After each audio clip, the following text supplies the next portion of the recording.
My microphone's on this time. Mine is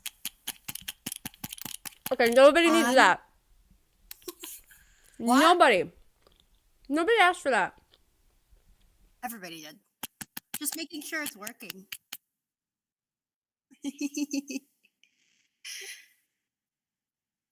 Don't put a microphone in front of me. It's dangerous.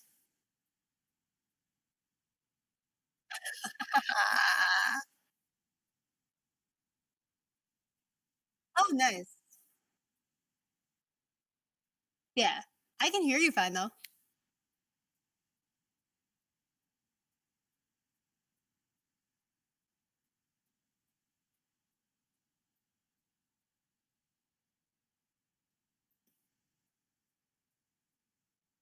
A, a little Goyle in a big world.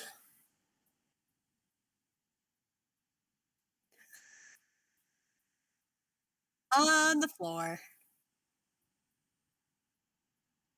Crushed.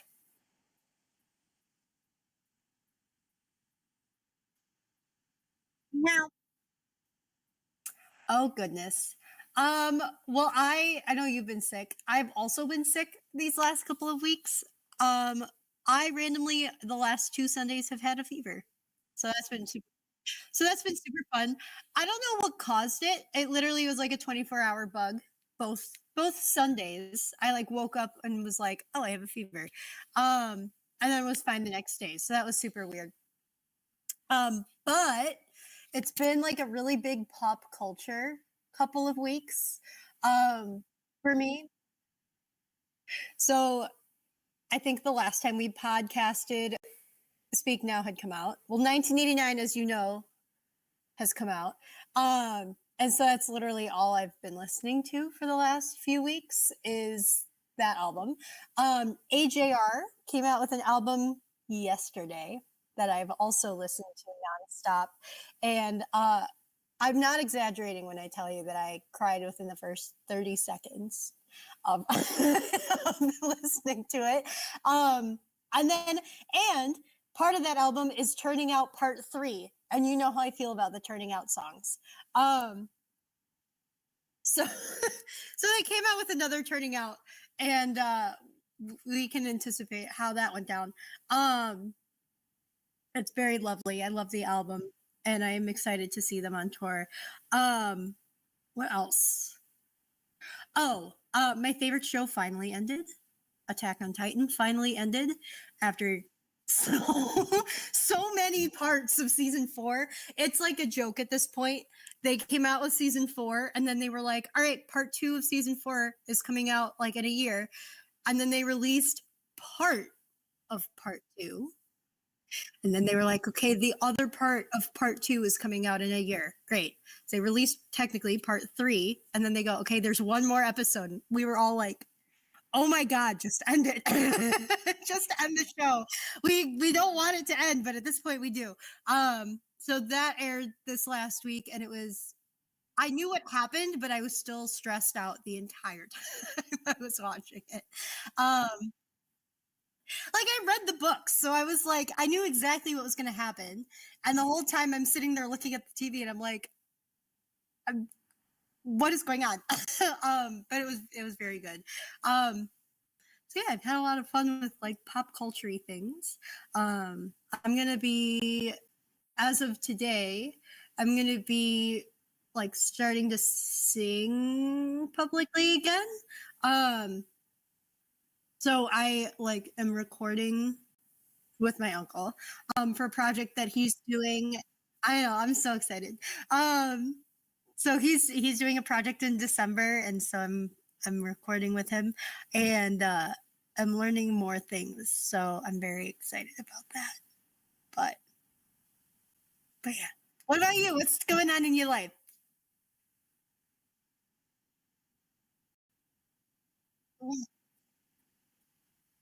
Mhm.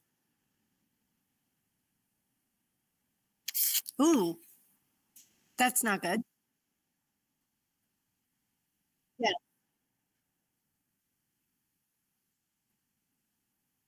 I'll do it. Mm,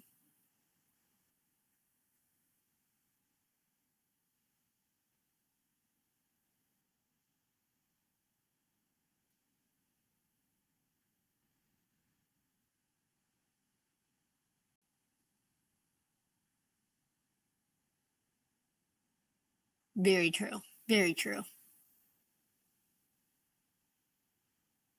Mhm.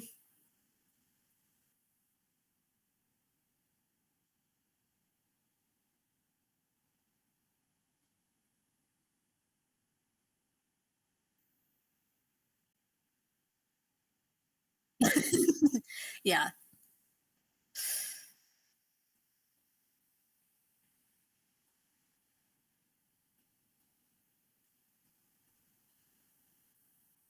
Mhm.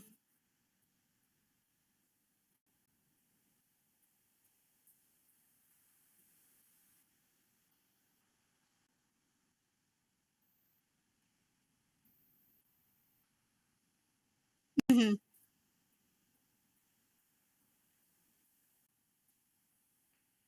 No, I don't blame you.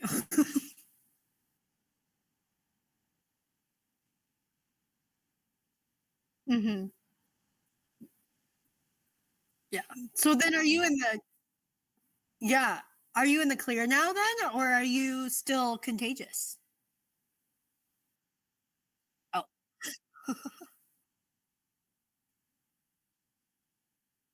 Mhm.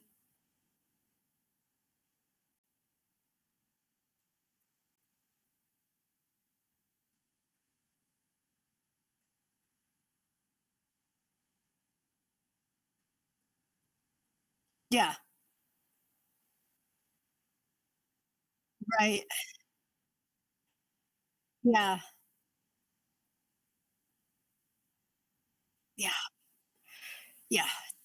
God, it's no fun. So Ryan has it, you said. Mm-hmm. Ryan has it. Um, so that sucks. My mic spontaneously turned off during that, so that's Oh interesting. no. Yeah, so now we're I just can gonna still have. hear you. Well, yeah, because you can hear me through the Zoom call. We're gonna have random dead audio now, Oh, that's okay. middle of the podcast. That's Maybe okay. I'll like actually edit that out this time instead of uploading 7 minutes of unlistenable audio.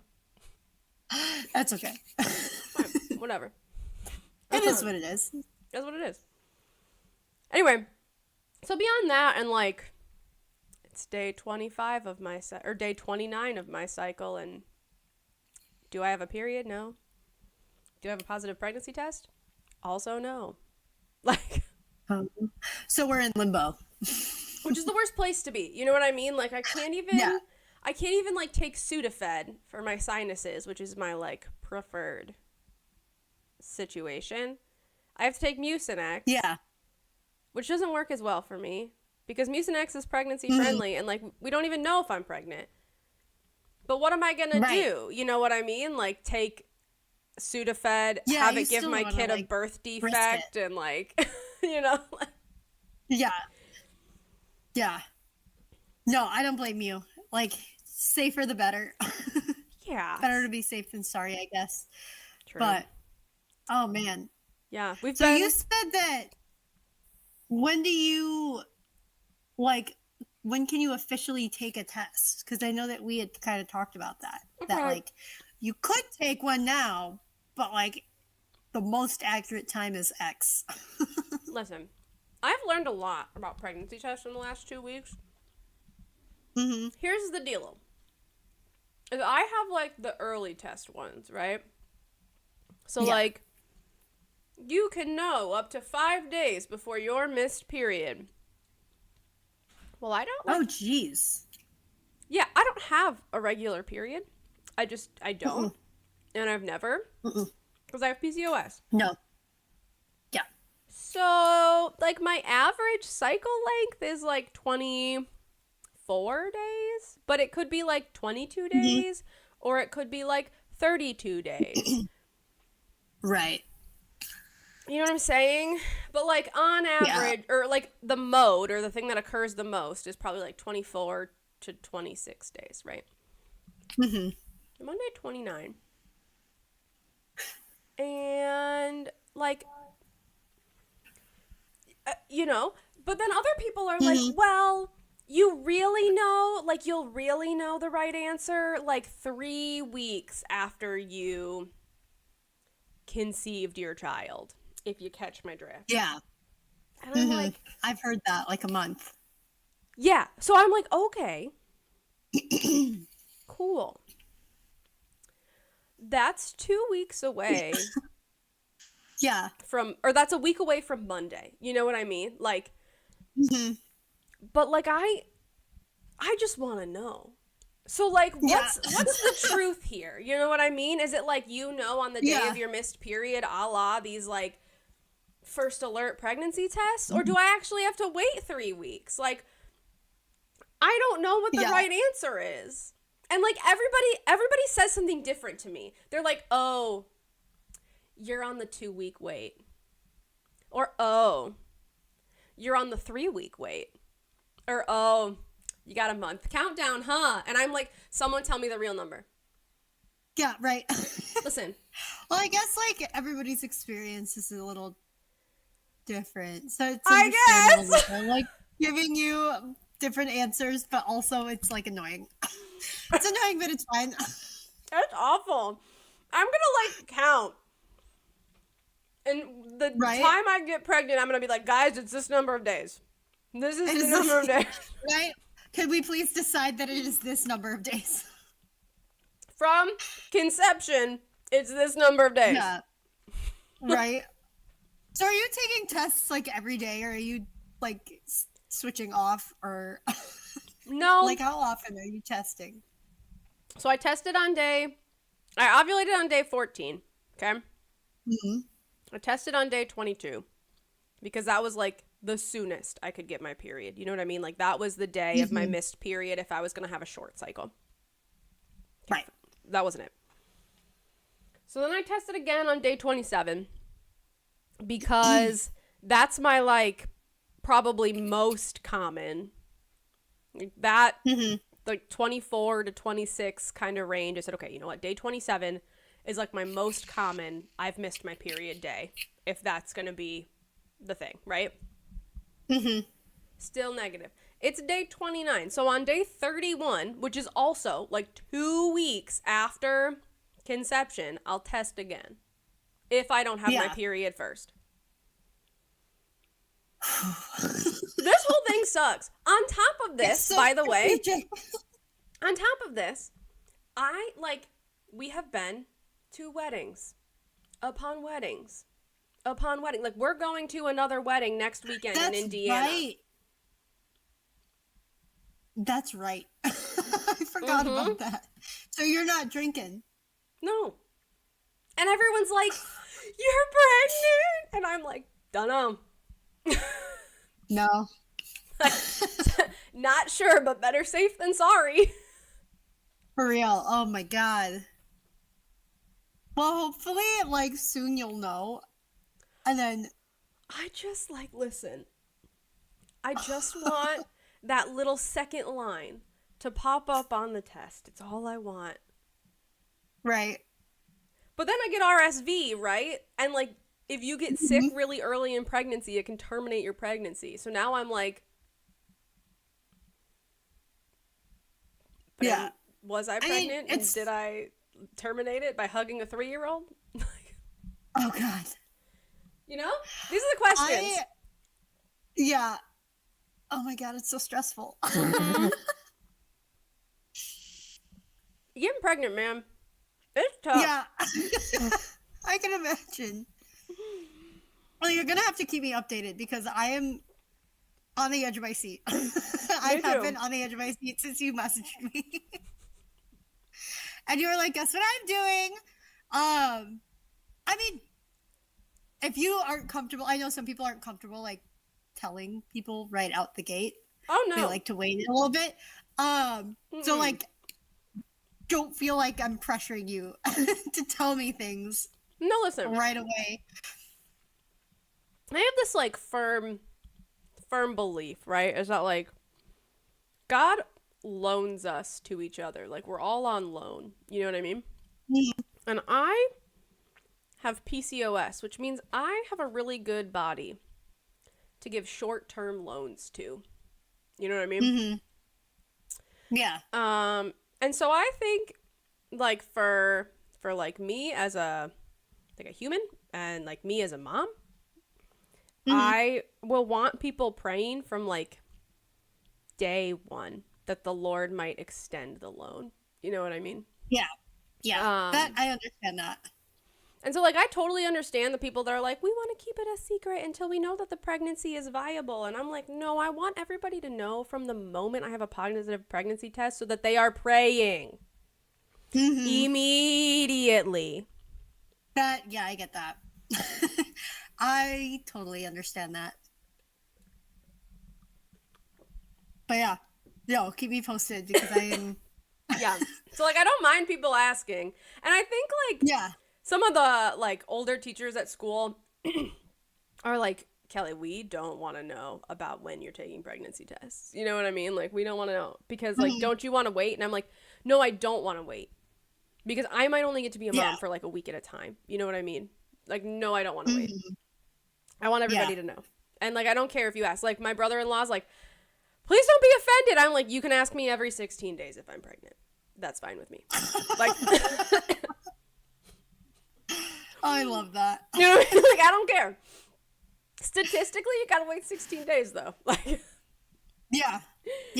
And he's like, oh deal. Man. Like, that's hilarious. Yeah, people who aren't our age like react very weird when I talk to them about like, yeah, I'm just waiting to take a pregnancy test and I don't really know, and they're like, yeah, oh, like you don't have to tell me that. Like, why not? Well, I was talking to this girl. My mom's best friend has a daughter that's our age. So I was talking to her when we went to like my mom's friend's birthday last weekend. And I was telling her about, I have another friend who is expecting, like she's pretty far along. Yeah. And like her reaction, this girl's reaction was, is this a good thing? Like, I feel like we're in that age where it'll either be like a, yay, we're celebrating, or like, I'm here to support you in any way that you need. I don't know, though. Like, it's not like we're 22. We're 27. Like, I know. Oh, man. But yeah, no, I agree. I feel like we're at that like weird age where people still kind of like react kind of weird. Whereas like, I love that you're open about it because I am, like I said, I'm on the edge of my seat. I know. I like you and Sam are like, we're ready to be aunts. Let's go. My mom is like, Shelly, she's just like, God, honey, like no pressure, whatever. But like, she's ready. You know what I mean? Like my dad has been trying to get me to be a mom for years. Yeah. Oh my God, I can imagine. I mean, my parents are the same way now, and I'm like, be patient. None of us are even dating anybody. So. Well, they've got their bonus kid. She'll help, Yeah, exactly. No, that's so exciting, though. Yeah. Yeah, I can imagine that your parents are just like anxiously waiting by the phone. Oh my gosh, I know. I was like every time you call them, they're like, "What is it? What's the answer?" My dad, I was talking to him on the phone the other day, and he was like, yeah, so we'll see you for Thanksgiving, and we'll have you over at the house, and, maybe we'll be, we'll watch something, we'll drink something, and I was like, and hopefully we're all drinking water, if you catch my drift, and he's like, well, do all of us really need, I said, all of us. He's like, yeah, okay. All right, yeah, all of us. You're right, Cal. Absolutely, all of us. All of us are drinking water. Make everybody drink water, though. Oh my God. I love it. Yeah. Anyway, and this is my literary update. My car audiobooks. I have finally read all of the Crazy Rich Asian series. Oh, really? How did you like those? I didn't. No, I love the Crazy Rich Asian movie. Okay, listen. The movie I had a fun time with. The book, I think we saw that together. we did. We saw it in the theaters. The Mhm. book, it wasn't it for me. And here's why. Yeah. And I Snapchatted Sam to apologize to her because she tried to read these like 5 years ago and she's like, I just don't like it. It like switches perspective almost every paragraph and it's just really hard to follow. Every paragraph. Mm-hmm. So like That's too many. it's too many really tough. perspectives. And I audio booked it, which I think made it easier because the like person who recorded the audiobook does different voices for everyone. But like she was just reading it on paper, and it's so like there might be a chapter, like the chapter might be like chapter 1, Nick. And the first maybe like 2 paragraphs are Nick's perspective, but then Nick's talking to Rachel, and now you're getting Rachel's inner monologue, but it's still Nick's chapter. And then Rachel and Nick start talking to other people, and then you hear like the other people's like little one-line thoughts in the middle of the conversation, and you're not like super clear on who those one-line thoughts belong to, but it's certainly not Nick and it's certainly not Rachel, and like that's really hard. But this whole chapter is supposed to be about Nick and his perspective. But it's not his perspective. It's a lot of people's perspectives.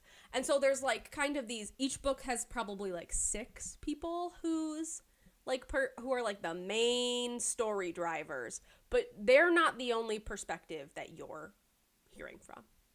Mm-hmm. It's really tough.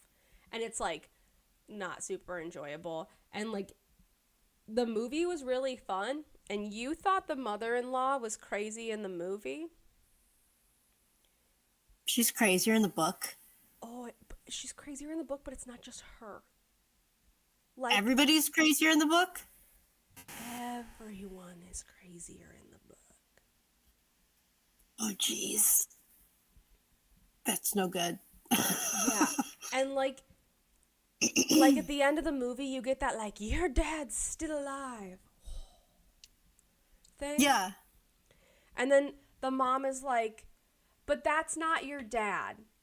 Because I was in love with a bad man and you're the baby of another man. And she like tells that tale in more detail in the book. But I lost contact with the other man. And then in the second book, you find out that the other man is changed his name and now a billionaire and married to some other lady. And like the crazy mother-in-law crashes their wedding and ruins their wedding because she found him first and wanted to tell her.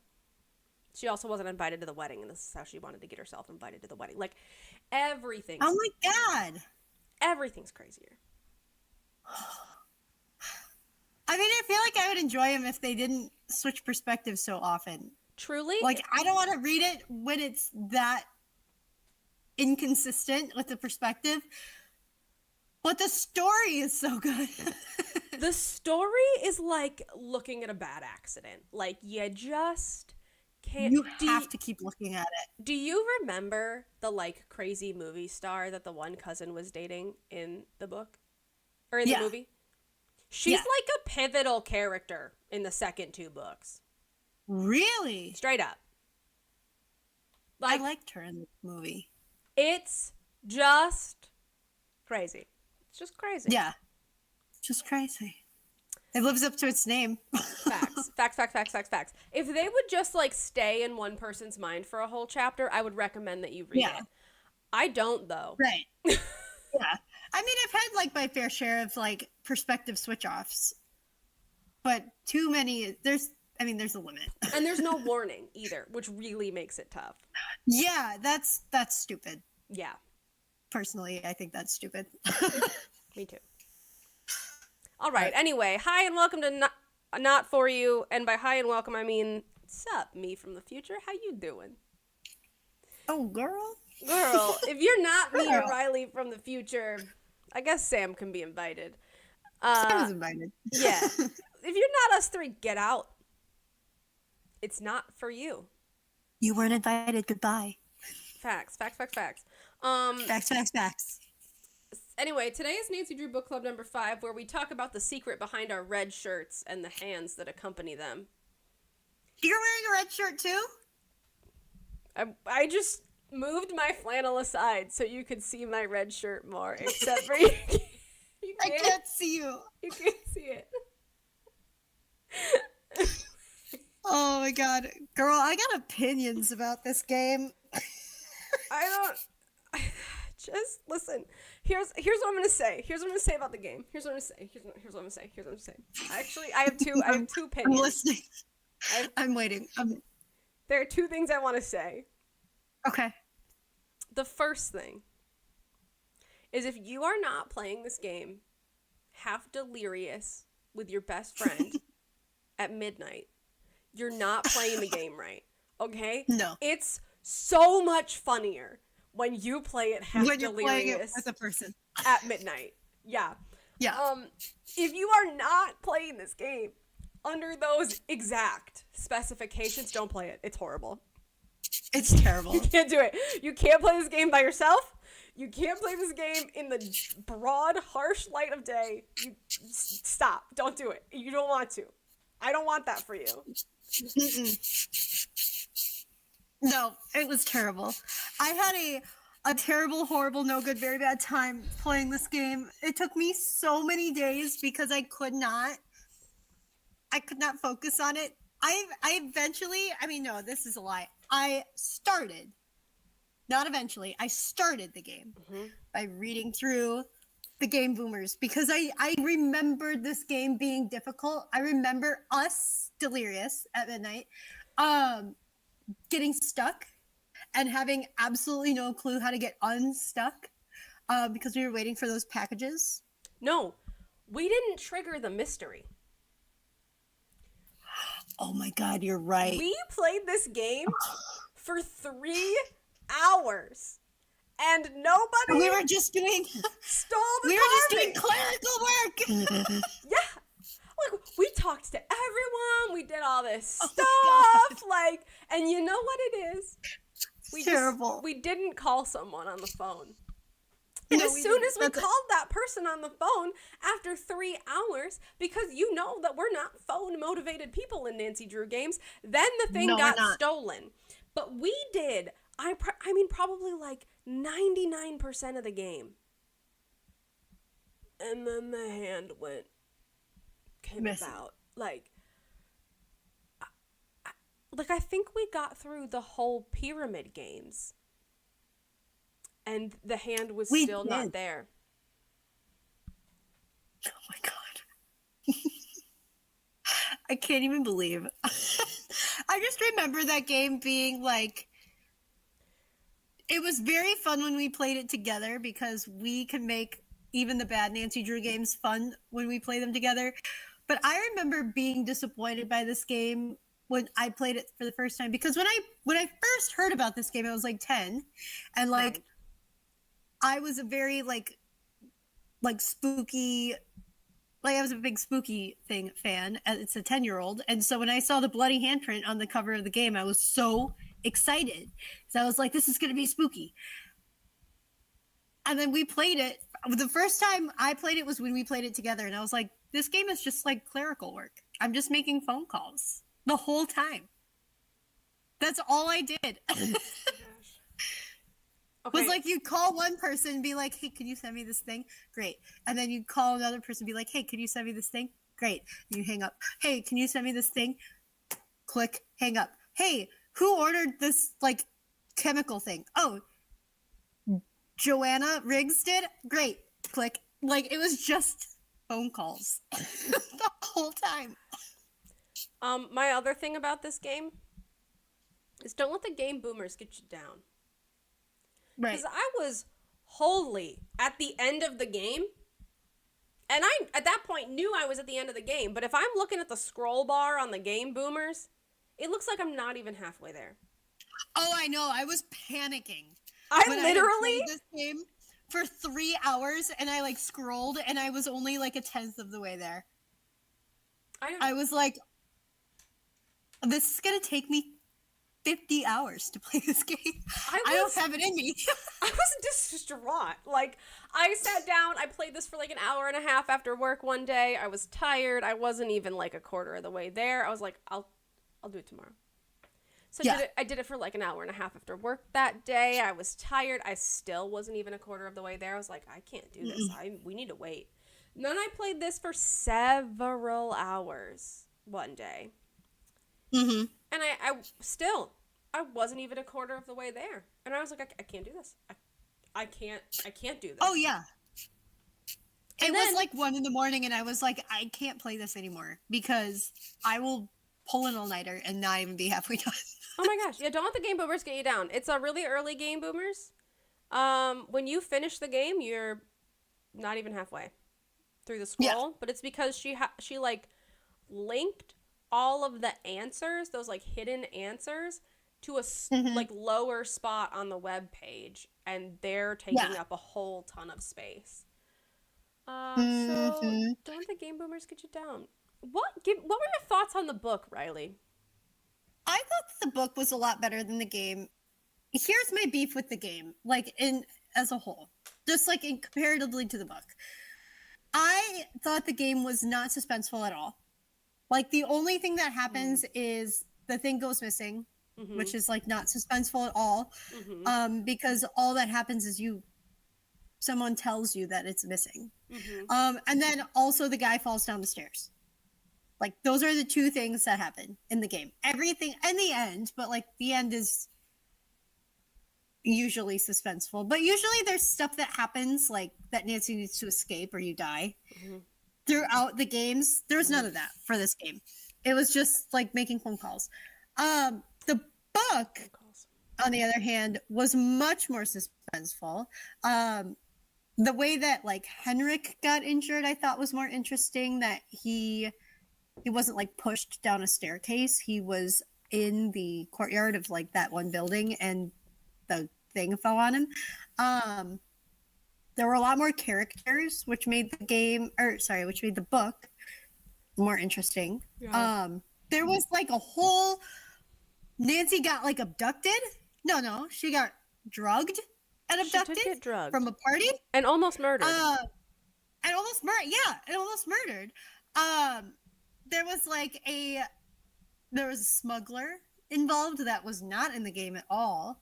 That made it more suspenseful, and I love that they were like kind of in cahoots with him by the end. Well, and there was a rune expert. Like Henrik wasn't a rune. Henrik was just a dingleberry. You know what I mean? Like, right.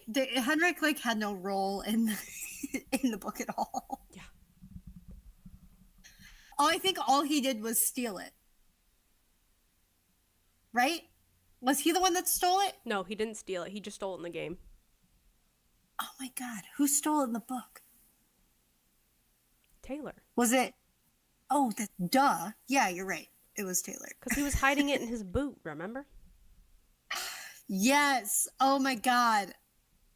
Yeah, the game deviates from the book by so much, and I personally believe that it was because of animation limitations. They just didn't have the software to animate the amount of characters that were in the book, as well as do like an airport chase, Facts. which is what happens at the end.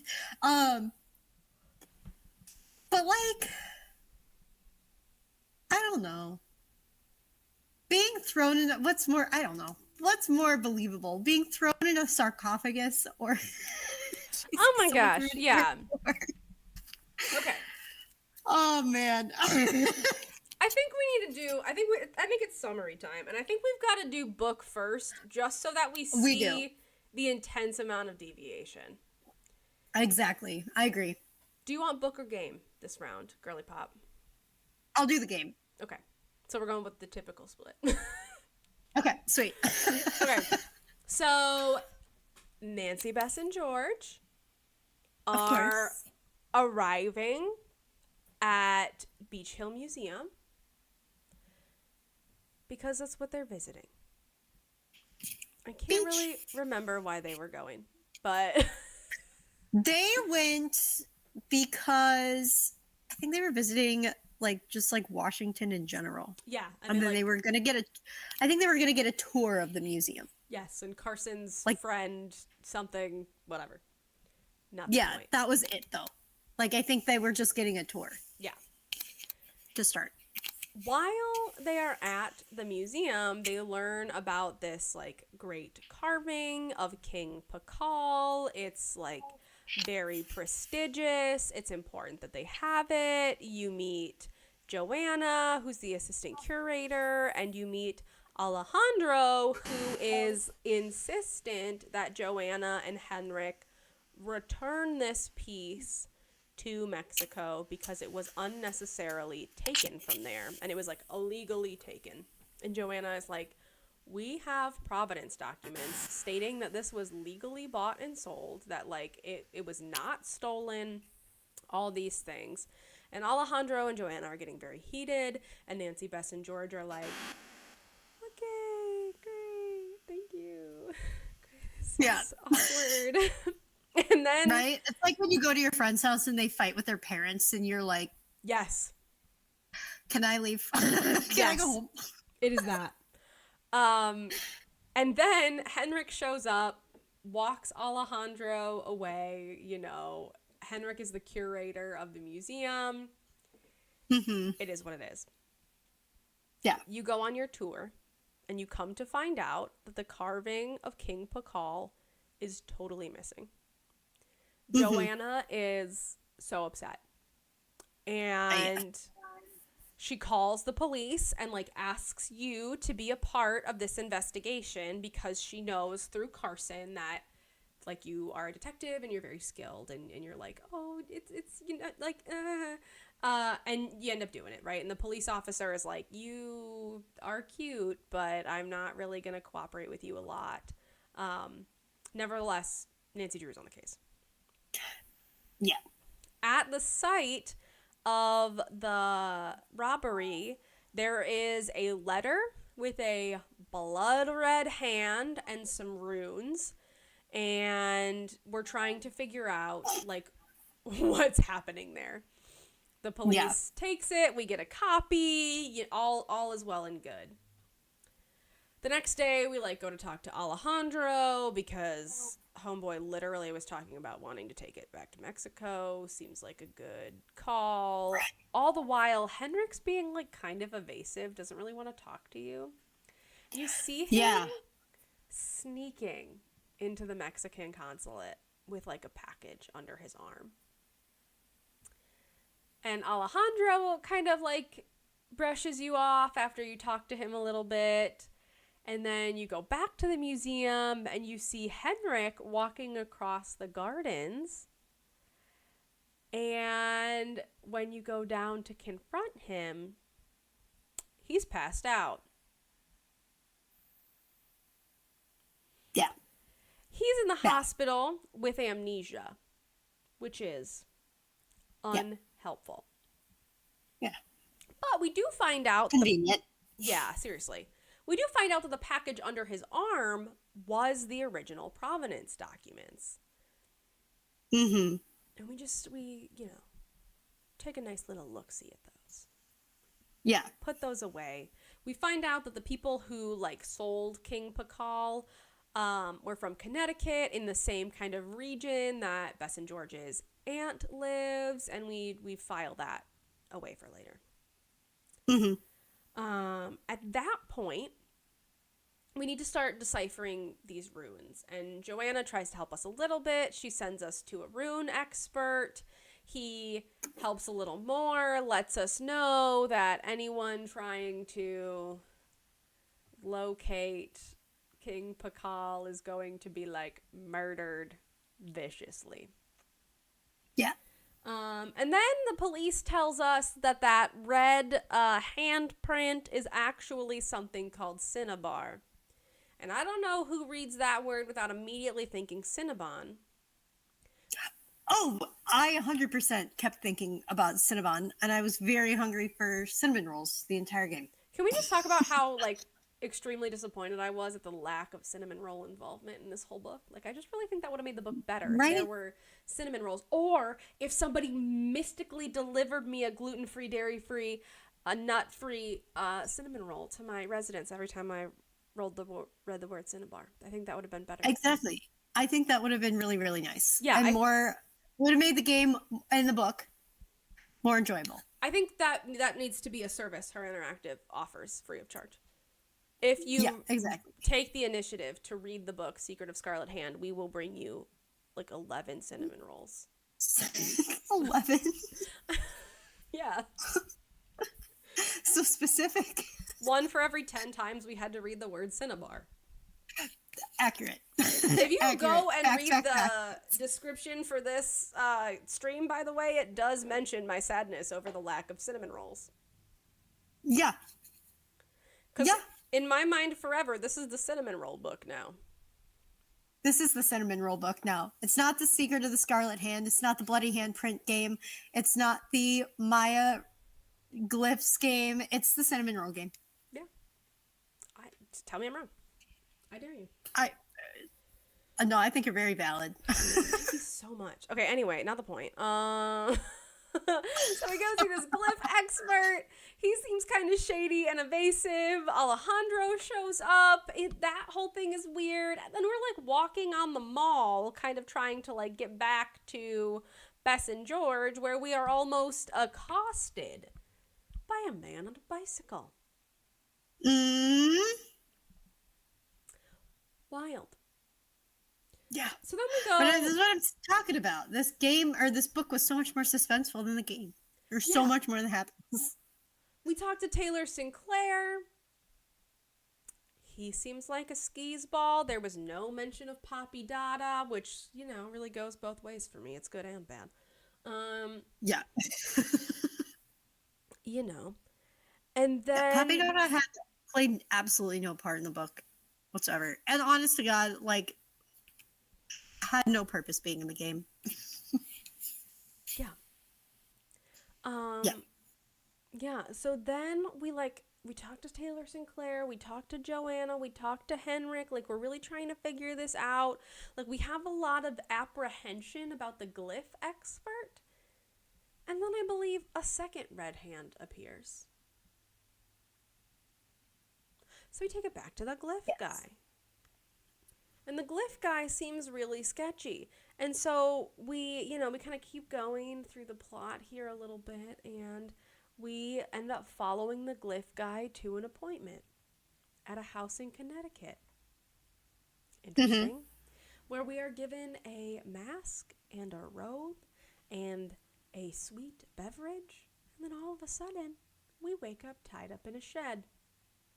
And we hear some directions instructing someone to murder us. And then there's a scuffle. And then Alejandro appears.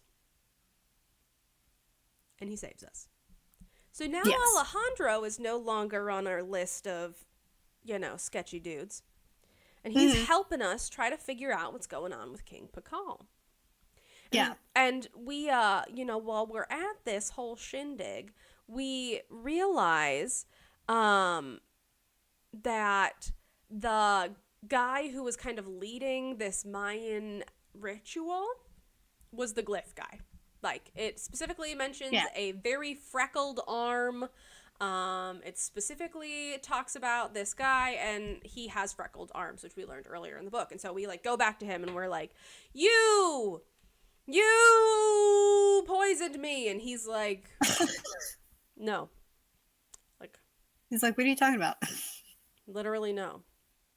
He kind of comes clean to you, right? Like he first of all, earlier in the book is framed for making these scarlet hands. He's got cinnabar and the paper and the markers, and he's like, I'm gonna be honest with you, I just thought students left that here. They're really not mine, Right. And so we go back to the house in Connecticut, and we meet the kindliest old lady who's like, wasn't that so authentic? Wasn't that so beautiful? And Nancy's like, can I just ask you, that beverage was really yummy. Do you know what it was? And she's like, oh, honey, it's Swiss mix. It's just hot chocolate, hon. So then Nancy goes and brings this cup to the police officer, who now respects her, and they find out that there's a sedative in it, right? That somebody went and crushed some sleeping pills and threw it in there. Yeah. And at this point, okay, so teacher guy, we feel pretty good about. Alejandro, we feel pretty good about. What's Henrik doing? Napping. Right. Straight He's napping. Just Joanna out for the count. Joanna's holding it together by a thread. Like, we're That woman is like ready to shatter. truly, like, homegirl's having a bad week. Yeah. And then someone somewhere along the line like lets slip that Alejandro is worried about this like notorious smuggler, this like guy who is like, you know, getting and stealing and bringing things and blah blah blah. And Alejandro is like, yeah, he is the one who accosted you on a bicycle, and he was the one who almost killed you in a shed. Yeah. And we're like, okay.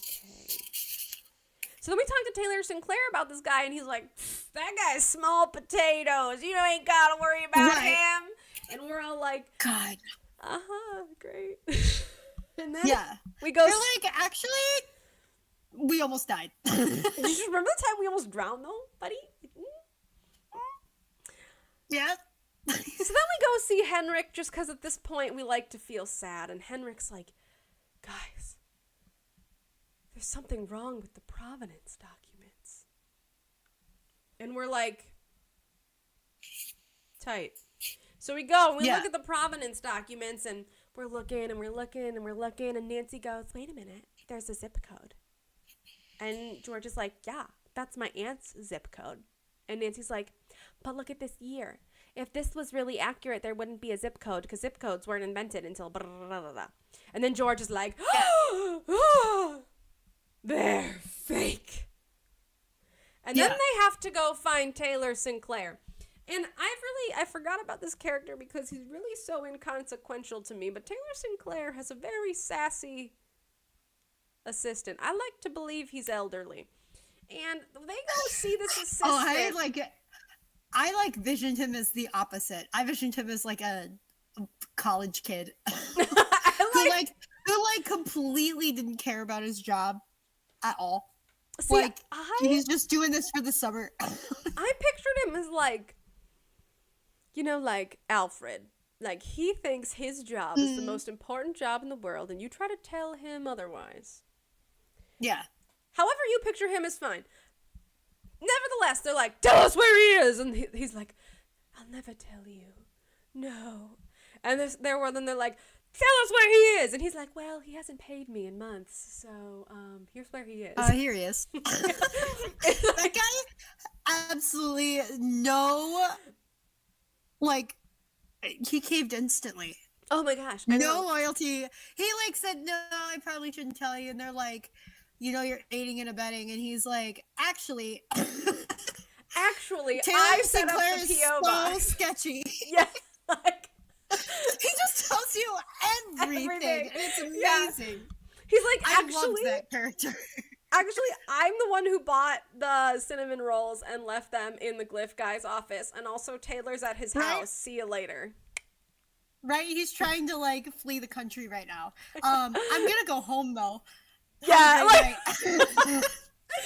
So why wasn't that kid in the game? I don't know. I really felt like the vibe we needed to fix some of the boringness of the game. Oh my god, I would have been at that guy's desk 90% of the time. 100% of the game. Of that game. Absolutely. I would have been like, I don't have anything to talk to you about. I just we're gonna hang out. Facts. So then, in a very dramatic scene, we rush to Taylor Sinclair's house to find it empty. And then we see an open laptop with flight credentials. So then we rush to the airport. Yeah. Where we find Taylor Sinclair as he's about to get on a plane. And we're like, empty your bags, sir. You're stealing things. And he's like, ha ha ha, you cannot catch me. And then Nancy's like, wait a minute. He's wearing new shoes.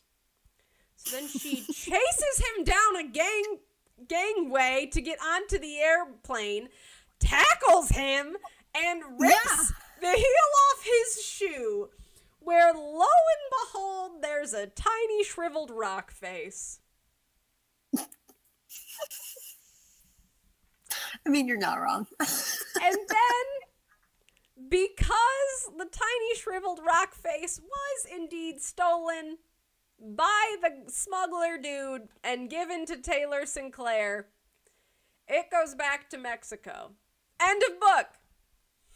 Oh my god. Hearing you like describe the book out loud, just I'm thinking about it, and I understand that it's like a children's book, whatever. But like, oh my god, none of that would have happened ever. The fact, how does a 17-year-old girl know when zip codes were created? I know. I read this book, and the whole time I was like, this isn't the best Nancy Drew book I've read. And I just kept reading it, and I just kept waiting for it to get a little better. And I was like, this isn't Treasure in a Royal Tower bad, but it's just okay. And then I keep reading it and waiting for it to get a little better, thinking it's going to do like a real Secrets Can Kill, and we're going to like take a swift turn, and all of a sudden I'm going to be in. Right. And then she tackles a dude in an airport and rips his shoe off, and I'm like, okay. Yeah. Compared to the game, I like the book immensely more. Oh, yeah. I think it was 100%. just ridiculous enough where I was like pretty honed in. I got through this book probably faster than any of the other books that I've read. It was shorter, with too. Nancy Drew. It was shorter, thank God. So much happens, though. Oh, my gosh. But it was ridiculous. So it was ridiculous enough to have me honed in, but ridiculous enough where it was like not believable. And things would happen that would take me right out. And I was like, I understand it's a Nancy Drew book. I understand it's fictional. This is a fictional mystery about fictional characters that are romanticized because this is a children's book. But like, goddamn. Oh, I'm not supposed to say that on the podcast, but it's warranted for this one. I know. Oh man, I did enjoy the book though. All in all, I thought it was like, again, ridiculous enough where it was funny. I did laugh a little bit. The assistant guy was, again, my favorite character. He was so funny. I loved when we would come back to him. Like they would go and talk to him, and Nancy would start the conversation with, "If you don't tell us what we want, you're aiding and abetting," and he'd be like, "Say no more." Literally, it happened twice.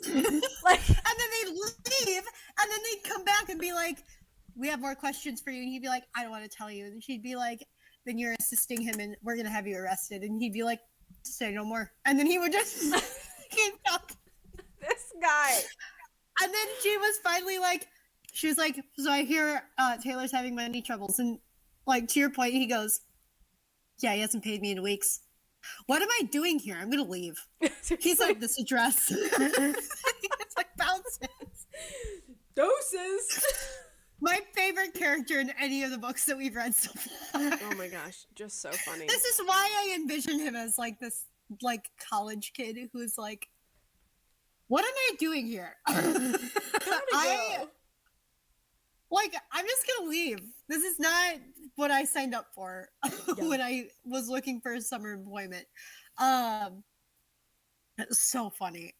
The fact that he was like, I just sit at this desk all day. You're aiding and abetting theft. Oh, well, I mean, I also set up at a P.O. box, and I also know where he's at, and I also know that he's fleeing the country.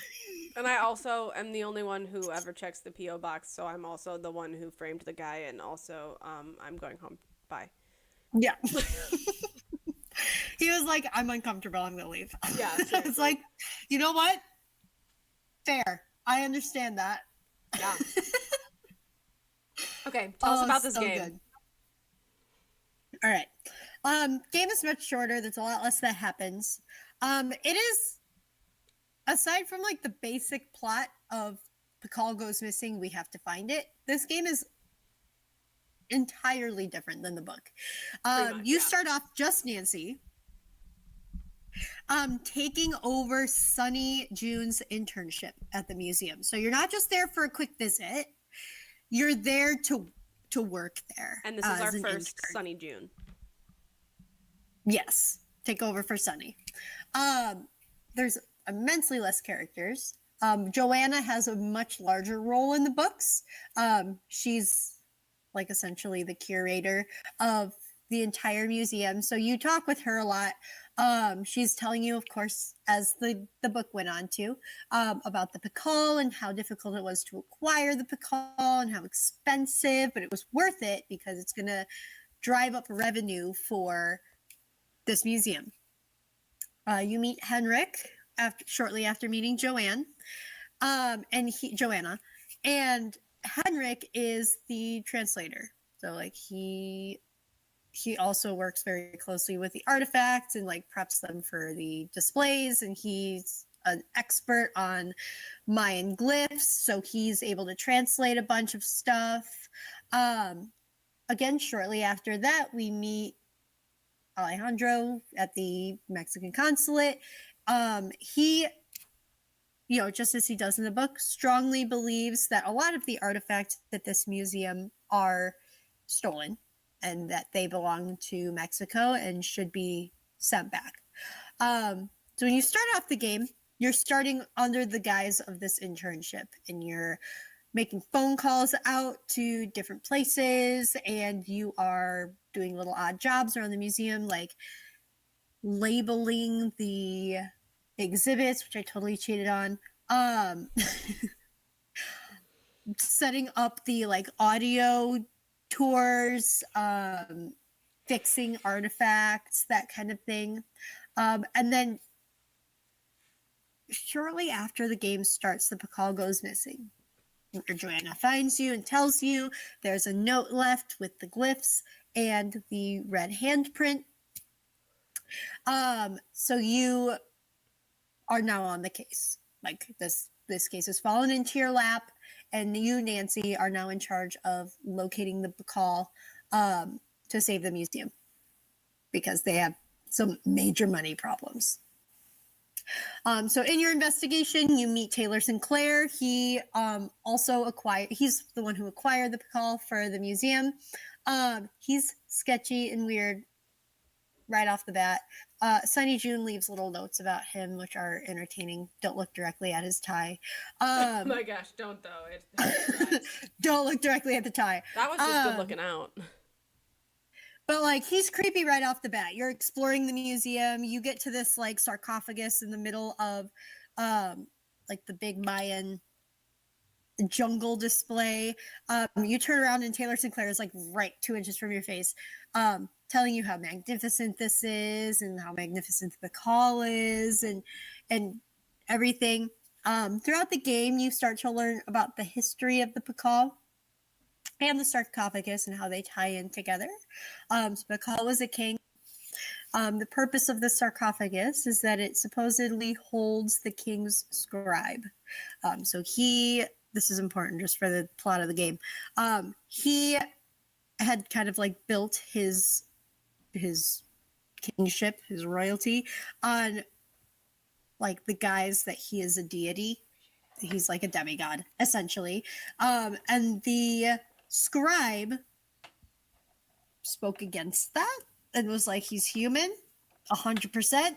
And the king didn't like that very much. So he trapped her in this sarcophagus forever so that she would never be able to speak poorly about him, and like disrupt this kind of mold that he's created for himself. So apparently the Pakal can open this sarcophagus. Like it's a piece of the puzzle that opens up the sarcophagus. As you're solving this mystery, Henrik gets injured rather than being passed out in this courtyard of a building. He is pushed down the stairs of the museum and again has amnesia. Joanna almost gets fired because they bring her into questioning. She has some gaps in her story, like her alibi and everything, and we prove that she lied to us about a couple of things, so she almost gets fired.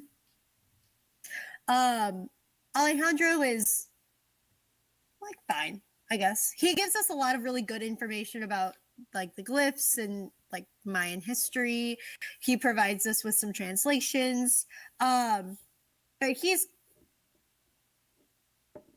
I don't know, kind of a neutral figure in the whole game. I never really suspected him as he was. Yeah. I feel like he was more of a suspect in the book than he was the game. And then of course, like Taylor Sinclair is there to be creepy. You make a lot of phone calls throughout the game to acquire the pieces of the key that opened the sarcophagus. as you progress through the game and you gather these pieces and you continue to talk to Hendrik and provide him with pieces of like artifacts that can help jog his memory, you learn that he's the one, not Taylor. Hendrik, is the one that stole the Pakal because he was worried somebody was going to steal it. So he hides it in the museum. Once you acquire all of these pieces and you find the Pakal, the ending of the game is like very, very deviant from the ending of the book. It's not the, of course, Taylor didn't steal the Pakal in the game. It was Hendrik. But there is no mention of the documents at all, like being wrong or being like fakes, I guess. What ends up happening is once you've gathered all of these like pieces of the key to open the sarcophagus, you open it up and find the dead woman in there. And you learn that Taylor is the one who wanted to steal the Pakal in the first place because he wanted to sell it on the black market and make a lot of money so that he could solve all of his money problems. Well, he wanted what's in the thing. So he had been stealing. Right.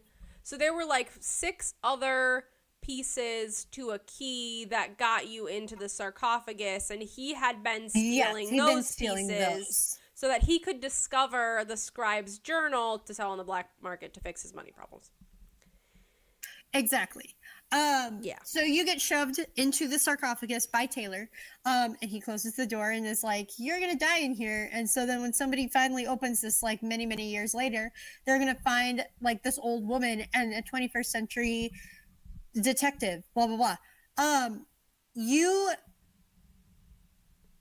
He like in shoving you in here finds this journal from the scribe and like runs off with it. You escape the sarcophagus, and in doing that, you find that the journal he has is fake. It's a duplicate, and the one that you find in the sarcophagus is the real one. Which is important because it's like supposedly the only like written document from that time period that like talks about, like has written proof of that way of life. So you get out, Taylor gets caught because like he goes back to his office and the thing is fake, but you know that he's the one that like orchestrated all of this thievery. The call gets put back where it needs to go, and end mystery. Joanna is not fired, and Henrik gets his memory back. He was like very spry at the end of the game. Oh my gosh. That was such a weird end scene where you like leave the sarcophagus and it's Joanna, Henrik, and Alejandro all standing together in a line. Watching They're like, you. "Congratulations, Nancy, you did it!" And I'm like, "Did you all just like watch that happen?" What would have happened if she didn't come out? Right? Were they all just like, "Oh shit!" Like, no, she's in there. Yeah. Like what? Like, I guess we just leave her. Also, I need you to know, I read the Game Boomer instructions for the end of that game 9 times before I pressed continue game and got shoved in there, because the first time we played this, I think we had to go, like, we died probably like 10 times. Oh, for sure. I totally had to read them like 10 times before I jumped into the end. I don't know how you would have figured out how to do that without the Game Boomers. Because they're so weird. 15 seconds. They're like, yeah, you have like 2 seconds to figure it out. And they're like, okay, the Game Boomer instructions are like, okay, turn left, look up, pull this thing out of the wall. All right, look down, turn to the like right, so like turn completely around, shove the thing into the wall. It opens up this like mystery door. You take out the real documents. Okay, now you have to get out. Like, those steps aren't even to unlock the door. Yeah, and then they're it's just like to like turn they're around. just like find the journal. And then they go, turn around, take something out of the mummy's mouth, turn to the left, look down, put it in the wall, turn to the right. And I'm like, It's too many steps. It's too many steps, and it was too hard, and so I had to read the thing It's like like, 9 why? times. I was like, why is there something in the mummy's mouth? Why is it in there? Like, did she put it in her mouth when she was? Because she would have had, like, if we're using the same logic, Nancy has 15 seconds or so to get out before she dies. And she's, by Then the that way, means she's that doing mummy, this by the light of a glow stick. Right. But with that logic, that means that mummy had 15 seconds. Like, she was shoved in there and she died. So how did she, one, have time to hide the original journal and, like, pull out a fake? And two, shove whatever was in her mouth into her mouth? And she was in, like, kind of the fetal position. She looked like she was, like, screaming or crying. So did she just, like, shove the thing in her mouth and then just, like, curl up? Or was she, like, scream? I don't know. What? I don't even know. Ridiculous. Insane. But the game was much shorter than I anticipated. Based on the length of the game, boomers, it was so much shorter. But it's one of those games that is really hard because it's so specific. Like, you have to do every step in the correct order or it will mess you completely up, which is so annoying. In the correct order and between the hours of 10 a.m. and 4 p.m. Like, as soon as it is 4:01, everything shuts down to you, and you have to, like, go back to sleep, wake up, and start again. And so, like, that's where I ended up losing a lot of time, is that, like, I was playing the game intermittently while, like, making dinner for me and my husband, or, like, doing a load of laundry or whatever. So I would, like, walk away, and I would be, like, in the middle of my working hours of, like, 10 and 4. And then when I got back, it's 4:15. Okay, well, now I have to go all the way back to the hotel to go back to, like, I got, like, booted out of conversations. And it was just really hard. Yeah, it's so, like, intricate. And it's boring. Like, the big puzzle is that you need to call 3 people and get packages. For real. Milo's in the stream right now. Hi, Milo. Hi. You can see his little ears on the YouTube. Oh, and he said bye. He made an appearance. What a cutie patootie. I know. Yeah. All in all, not a great game. Not a great game. Not my fave. Glad it's out of the way. Yeah, unless we're playing it at Midnight Delirious together, I don't want to play it again. No. It's not one that I would play again by choice. That being said, if it's Midnight or all. Delirious, that's my first pick, because I believe last time we had a Who Can Make the Statues the Best contest, and that was really funny. Yes, that was very funny. Oh man. But like I said, all of the bad games are more fun when we're playing them together, because we can at least laugh about the, like, sheer ridiculousness of everything going on. When I'm playing it at 11 p.m. at night by myself on a Friday night, I'm like, get this over with. I don't want to play this game anymore. Listen. All I've done is make phone calls. That's all I did at work. I feel like I'm at work again. Hi, Lucky. Hi, sweetie. They just, like, waltzed into the room. They've been sleeping on each other all day, and they just, like, came back into the room. Hi. I will notice that we have not had a lag during this stream, and I think it's because you're at your parents' house and the Wi-Fi is better. Oh, yeah, probably. Like, every other stream we've done, probably, like, the last 5 from your apartment, like, you've been a solid 2 seconds behind me. So I would say something, wait for you to respond. You didn't respond, so then I'd move on, and then you would respond. And I was like, oh my gosh. Oh, jeez. Yeah. And I'm sitting right next to the Wi-Fi router, so we should be good. Perfect. Hi, you didn't pound your water. Thank you for not doing that. Don't go back. Riley's dog momming right now. Too soon. They're so weird. Shiloh threw a tantrum at 6 a.m. this morning. That was unreasonable. Like, it was unreasonable. She used the couch as a scratching post, like a cat. She, like, jumped up and was, like whining and, like, doing this on the couch. And I was like, this is too much at 6 a.m. on a Saturday. In fairness, And lucky. Milo ate a Christmas light today. Of course he did. That is enough water. All right, we gotta end this podcast. I like got home last night and I put water, or he had water. The minute I came home, he like bolted to the water thing and like was pounding it. I think he would have drank. It was filled to the rim. I think he would have drank the whole thing. And I was like, you can't do that. You'll get sick. I'm not about to let you get sick on my watch. So now I've had to like give him water in increments. Like I've kept the water on the counter and like every couple hours or so, I'm like, all right, have some sips. Okay, we're done. Put it on because I am not coming home to that tonight. We're not getting sick. No. No. Alrighty. On that note, if you're still here and you're not us from the future, leave. Get out. We didn't invite you. No. You're not invited. It's not for you. No. Get on out. Also, I'm calling it. Start your research right now. Next pod, Nancy Drew Conspiracy Theories 2. Okay. All right. Let's do it. 1, 2, 3, bye.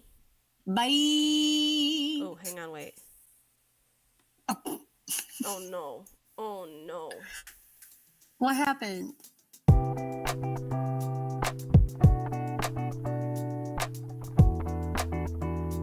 What happened?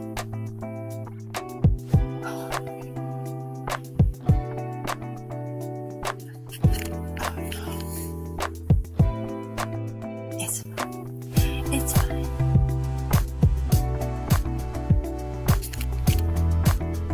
Oh, good. My phone is charging. My phone was on E.